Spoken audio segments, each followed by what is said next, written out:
Shakti Devi kātya-ayani Namaha. ājñā Shakti Devi kātya-ayani Namaha. ājñā Shakti Devi kātya-ayani Namaha. Jai Hind, folks. Welcome to Shashti of Nava-rātri 2021, the sixth night that we are celebrating the Devi kātya-ayani. Before we venture on kātya-ayani, let's have a look at her location within us, because once we operate out of that, we become kātya-ayani. So the chakra in question is the most famous chakra of the third eye, ājñā. Ājñā literally means a command or an authority. And it comes from the root word knowledge, jnana, which empowers us. And if you look at the English word knowledge, na is what it starts with. Jnana, knowledge, ājñā. They're all from the same root. No wonder Will Durant called Sanskrit the mother of all languages, the famous American historian. Now, the sixth is the location that we are at in terms of the major chakras, and which means that we have transcended five, which means the five elements of nature, namely earth, water, fire, air, and space. And now we are left with time, which is the cause of space.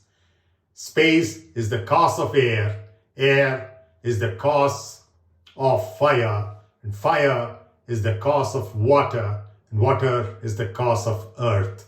In other words, gets grosser and grosser as we exhale, and gets subtler and subtler as we inhale, and elevating us to higher consciousness levels in life and in death. In exhalation, which is downwards, and inhalation, which is upwards. As the air flows, the prana flows in the opposite direction. So it's kind of complementary to each other. Now, in addition to transcending the five elements of solid, liquid, energy, gas, and space, we have also transcended the five senses. And those are again very easy to remember if you have this mnemonic of STST. Yes. It starts with an S, ends with an S, and is alternated with a T. Even in the English alphabet, S and T come right next to each other, right? So what do these stand for? You know that. Smell, taste, sight, touch, sound. S-T-S-T, yes.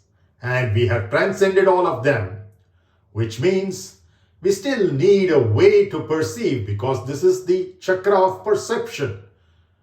Chalana kriyati iti chakraha. That which makes us move is chakra. But those chakras can take us only up to this point. And it's the ājñā chakra which has brought us to this point.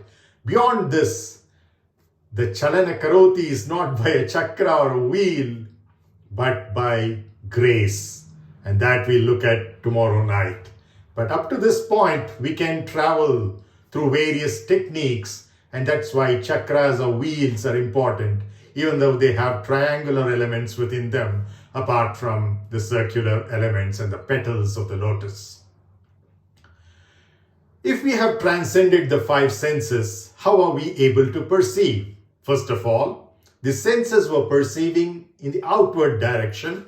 the external objects of perception, whereas in spirituality, in is the only way out, and all of these five senses were more of distractions rather than utility, and therefore we need to give them up.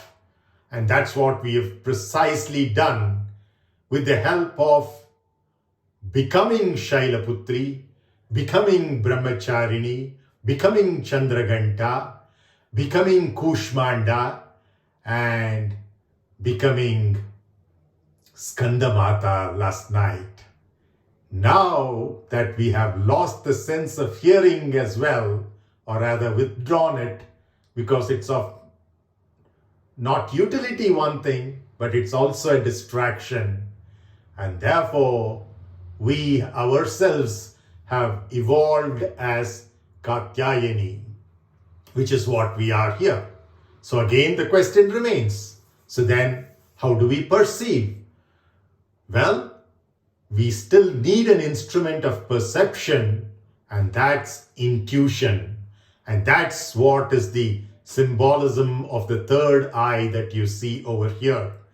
The bindi or tilak that we apply in between the eyebrows, which are right in front of the pituitary gland and then the pineal gland. Even in the physical body, these play a huge, humongous role in terms of even material happiness, leave alone bliss and ecstasy, which we are yet to discover.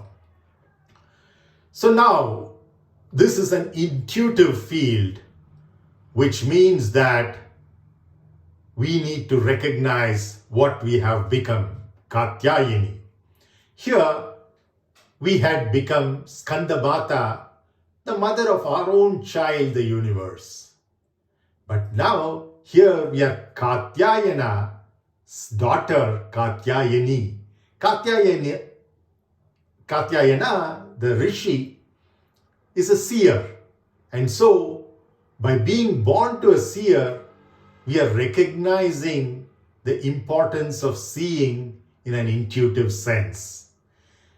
But let's not minimize this into a regular father-daughter pair over here, Kātya-ayana Maharishi and Kātya-ayani Devi.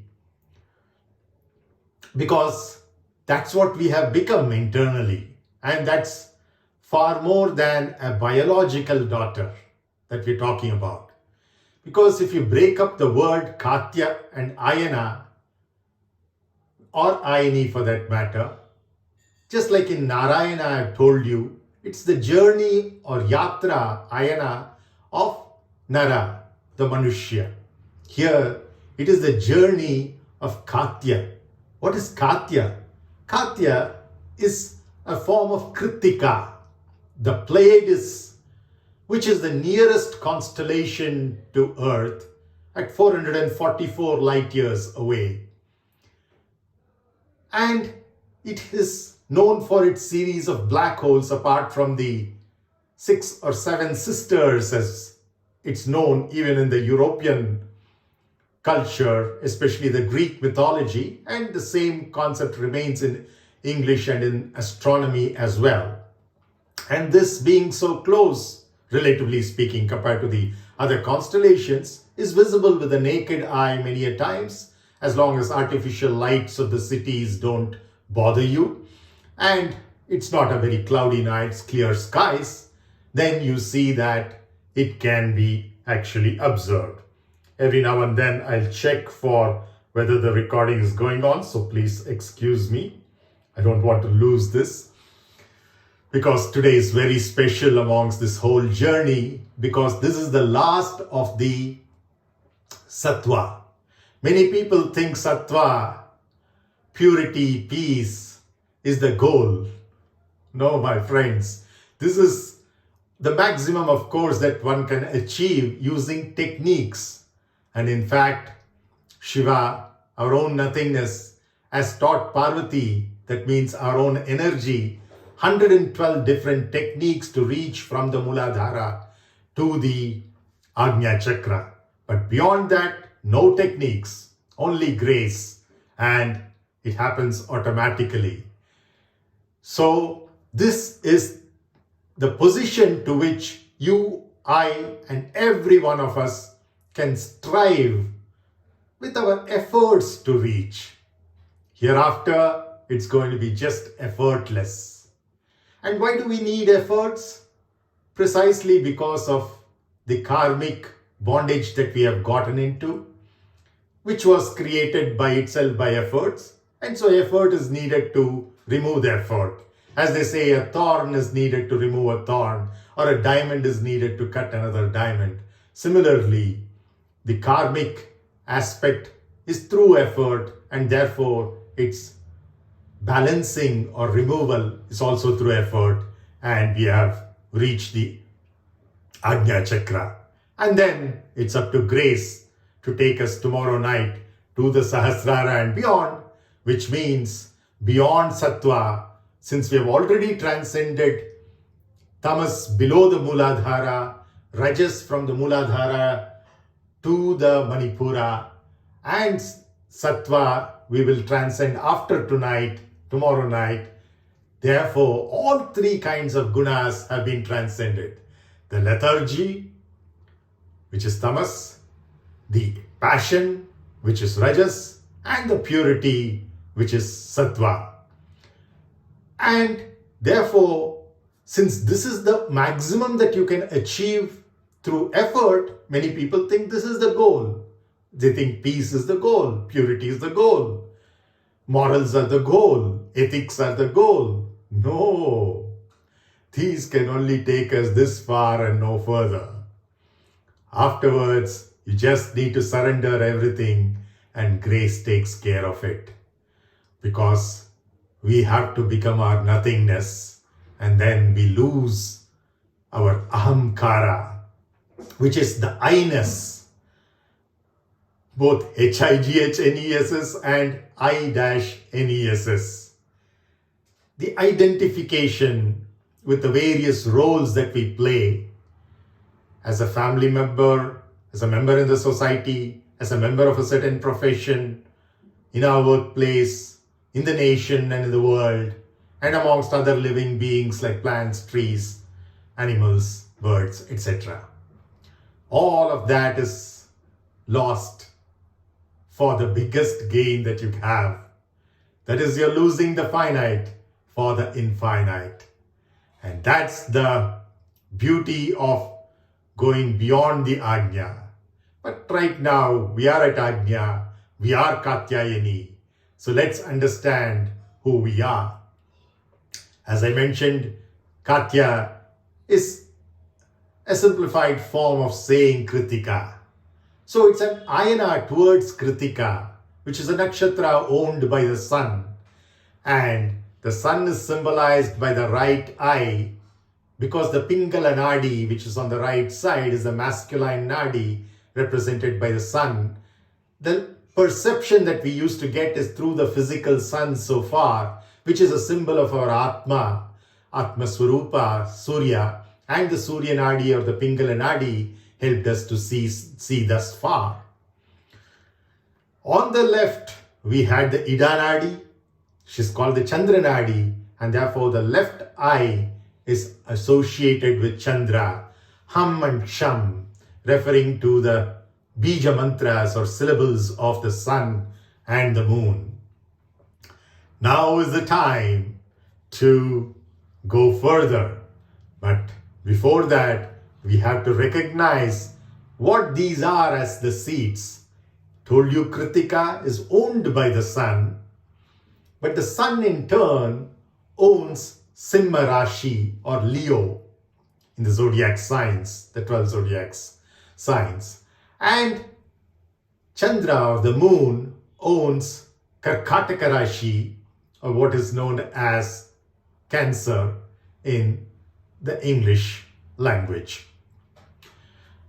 Now, compared to the others, Mercury, Venus, Mars, Jupiter and Saturn, all of which own 2 houses each, the sun and the moon own only 1 house each, Leo and Cancer. And this is very significant by itself. Already we are losing the duality once we get into the perception, even at the mental level or the soulful level, and we are left with just one house each. And this ordering is very easy to remember if you know from your very basic middle school physics. In our solar system, the sun is in the middle, and the closest planet to it is Mercury. The next closest is Venus. The next closest is, after Earth, Mars. Then the next is Jupiter and Saturn. Of course, below that, Uranus, Neptune, etc. in the Talatala, Pathala, Lokas of our tamasic lethargic nature. Not of much significance to those on the spiritual path. And in fact, those who have already risen to the ājñā chakra, these grahas, the so-called Nava-grahas, the 9 consumers, do not consume anymore. In reality, even during the path, they were just diagnostic tools like a stethoscope, a sphygmomanometer, an electrocardiogram, etc. Just to showcase what our, not only our physiological but also psychological and intellectual states were. And now these tools have no place. Like for a dead person, there's no point in using any of these tools. Similarly, for those who are dead to the material world and have risen to the spiritual world, who are dead to the outer world and awakened to the inner world, which is infinity as opposed to the finite outer world or outer universe. There is no room for any of these grahas playing any influence. But till tonight, we are at this stage as kātya-ayani, and so we need to talk about Kritika, the nakshatra which is owned by the sun, which is shared between Taurus and Aries, Mars and Venus being the owners irrespectively. I reverse the order. Now, it shows the amount of masculine and feminine creativity going into it and the soulful nature, Kritika. But if you look at what is exalted in each one of these places, I already told you, in the house of our patience, it is perseverance which thrives. In the house of our wisdom, it is our creativity and luxury which thrives.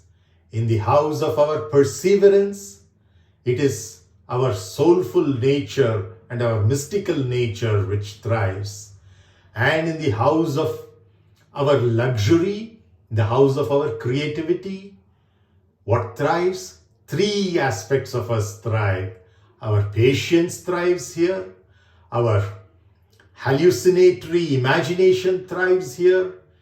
And our emotional mind thrives here. Then we came to the level of the intellect. Who thrives there? Intellect itself. Only intellect thrives in the intellect. And now that we have come to our emotional mind location, what thrives there? Wisdom thrives there in the form of bhakti. Jnana becomes bhakti or vijnana over there.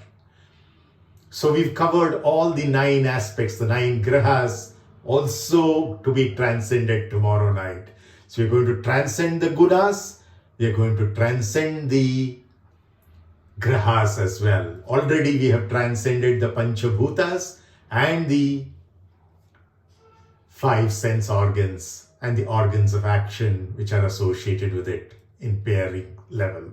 So we're left only with the mind, with the Atma, as the 2 grahas, the moon and the sun. Graha is normally translated as planet in English, but it's not true. Graha is grahana shakti, a consumer. And the moon and the sun are also consumers in that sense, along with Mercury, Venus, Mars, Jupiter and Saturn. Now, apart from the fact that Kritika is that Pleiades, it also represents the nurturing nature of who took care of Skanda as Shanmukha, Arumugan, or the six-phased one, with each phase having a third eye like this, and therefore six third eyes, and which means absolute total perception. So we saw that Skanda Subramanya, Muruga, Kartikeya was incubated here, was born here, and is taken care of here, but his karma bhumi is the Swadhisthana chakra, which he rules, which he goes back to rule. Now, coming back to Kritika, these six sisters nurtured a baby knowing fully well that it's not their biological child, and it is that nature which we have to come up with over here. We already said that as Skanda Mata, Skanda was our child and therefore we took care of it. But recognizing now that Skanda is the entire universe, the Kritika takes care of it even if it's not its own biological child. Hence that expansion of motherliness to not only those born out of us, but to those which are everything else, within quotes, because nothing is else. We are it and it is us. In that journey towards that realization of wisdom up here, the actual Jupiterian or Jovine wisdom, as we call it, has peaked over here because Jupiter is exalted in Cancer or Karkataka Rashi of the moon in the mind, which is full of bhakti and devotion.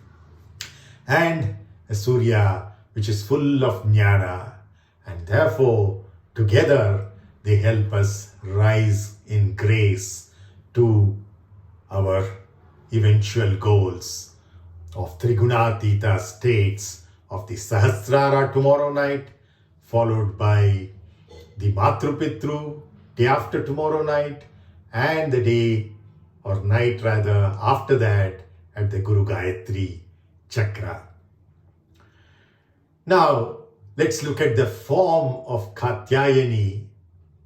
She has four hands, just like all the Devis from this stage onwards, from Skandamata stage onwards, all four hands. The maximum of 10 and 8 were already reached where action was needed, and slowly action dropped, and now action drops even further. Even weapons had dropped over here. But Skanda, the baby in the hands of the mother Skandamata, had weapons, as I said. And here some people are surprised. Kātya-ayani, in one of her four hands, she holds a weapon which is a sword. But if you actually look at the mantra for Kātya-ayani, it actually calls that weapon as a bright moon. And that's why you see that sword is shining so much. And so what we are actually talking about is a Jupiter within the house of the moon, Karkataka, and therefore exalted, a kind of a Gajakeshari yoga of the moon and the Jupiter coming together, which is our mind and wisdom coming together.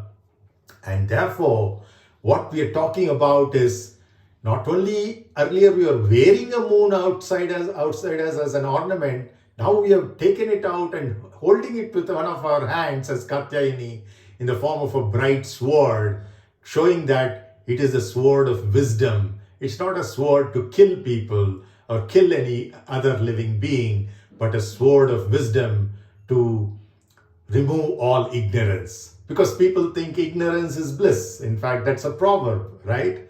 And that's the same proverb which means that tamas and trigunatita states, or for that matter even sattva, can many times be confused with each other.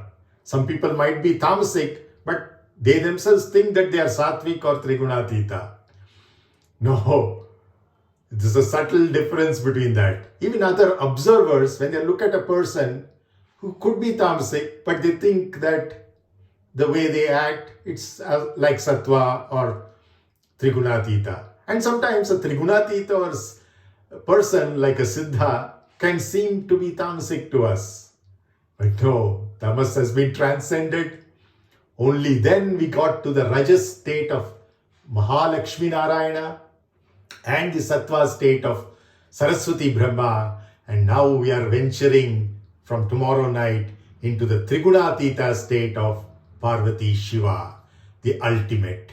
And this is what we are evolving into, not a hierarchy amongst the so-called gods somewhere outside there.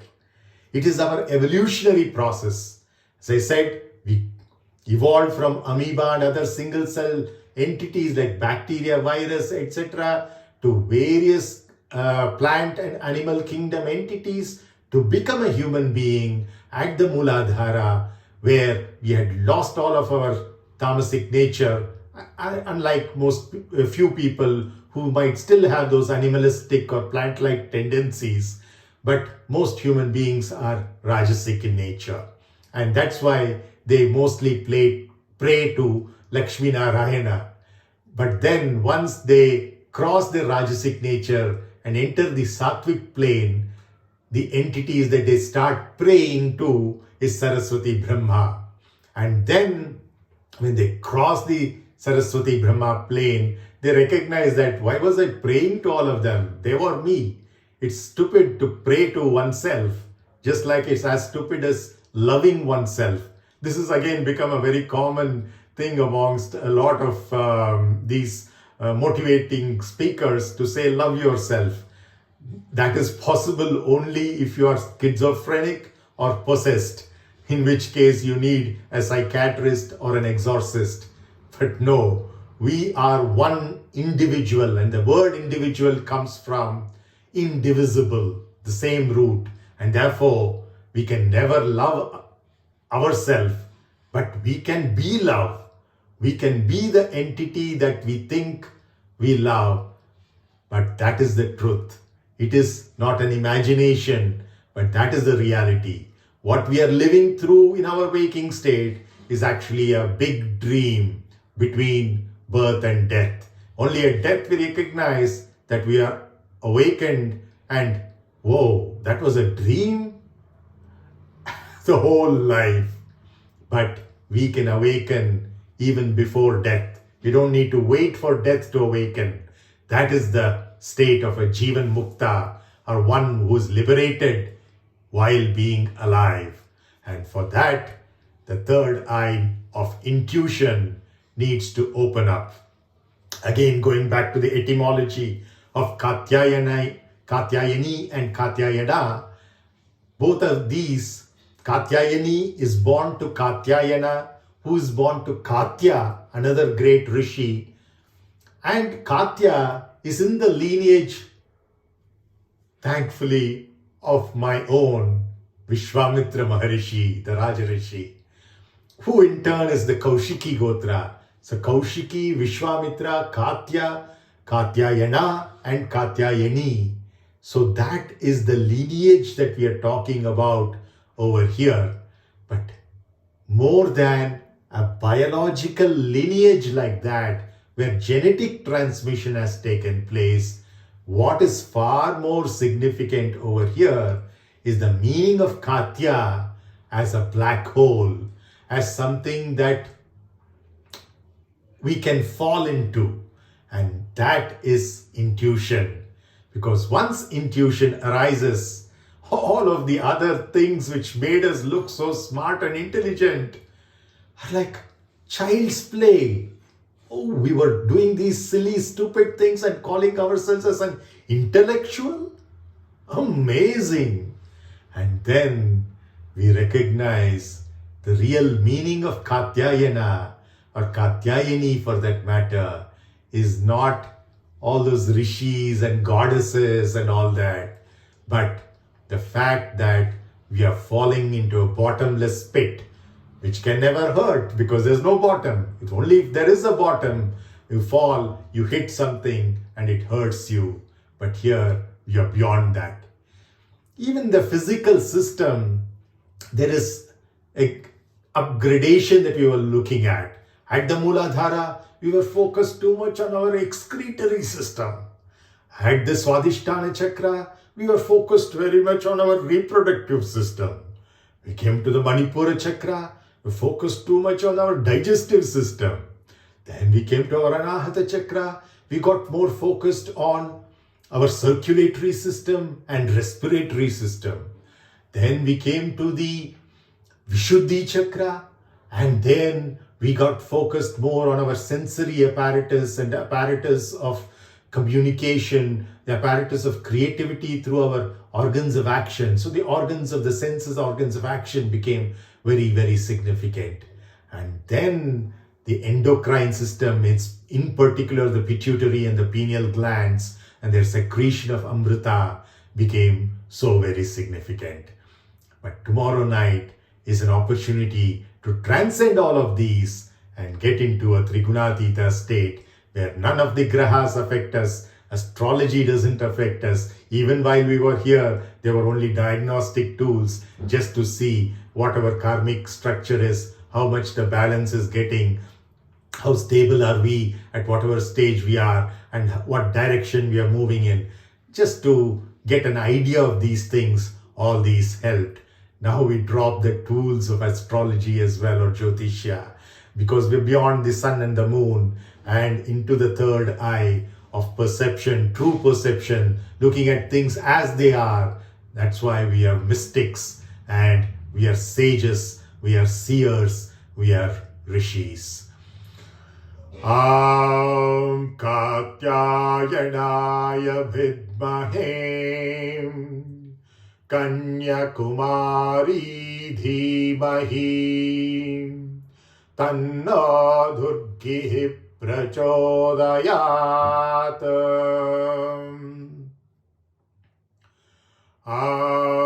Jata vedhase sunavabhasoma Marati yato nidahati vedaham Sanaha parshadati durgani vishva Navebha sindham dhuritatyagnihim Tabhagnivarnam tapasa jvalantim Vairochanim karma phaleshu jushtam Durgam devigam sharanamaham prapadye Sutarasi tarase namaha.